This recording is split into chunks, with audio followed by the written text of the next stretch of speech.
మల్లన్న గారు ప్రతిరోజు మీరు public opinion అడుగుతారు కదా, అదే పబ్లిక్ మీ ఒపీనియన్ తెలుసుకోవాలనుకుంటుంది. కేసీఆర్ గారి పాలన బాగుందా, రేవంత్ రెడ్డి గారి పరిపాలన బాగుందా అంటే,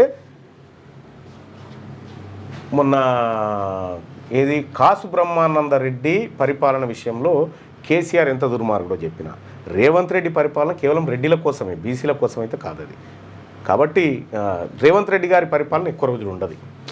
ఈ టర్మ్ అయిపోతే కథం, ఇక దాంతో క్లోజ్ అయిపోతుంది. ఓ రకంగా ఇది బీసీలకు మంచిదే. ఎందుకంటే వీళ్ళు చేస్తున్నటువంటి నియామకాలు, ఆక్రమణలు, మోసాలు ఏవైతే ఉన్నాయో అవి బీసీలను చైతన్యపరచడానికి పనికొస్తూ ఉన్నాయి. కాబట్టి వీళ్ళిద్దరూ పనికిరారు. వీళ్ళిద్దరూ వాళ్ళు వచ్చినటువంటి నేపథ్యాలు వేరు. వాళ్ళు వచ్చినటువంటి నేపథ్యాలు మీరు రెండు డిఫరెంట్ ఉంటాయి. కేసీఆర్ను మీరు పరిశీలిస్తే కేసీఆర్ వచ్చినటువంటి రూట్ ఏదైతే ఉందో, కేసీఆర్ వచ్చినటువంటి అధికారంలోకి వచ్చినటువంటి రూటు ఆయన గతంలో గోనె ప్రకాష్ రావు గారు చెప్పినట్టుగా పాస్పోర్ట్లు, తర్వాత మోసగించడాలు, ఇవన్నిటి రూట్లో ఆయన వచ్చిండు. రేవంత్ రెడ్డి రూట్ కూడా అట్లాంటిదే దాదాపుగా, వేరే రూట్ ఏం లేదు. ఆ జూబ్లీహిల్స్ హౌసింగ్ సొసైటీలో ఏదో చిన్న స్థాయి పోస్టులోకి ఇరికి ఆ తర్వాత ఖాళీ స్థలాలు అమ్మి అట్లా అట్లా అట్లా అట్లా ఆయన రూట్ కూడా అదే. వీళ్ళ లక్ష్యాలు వేరే కానీ ఇద్దరు ఒకటే.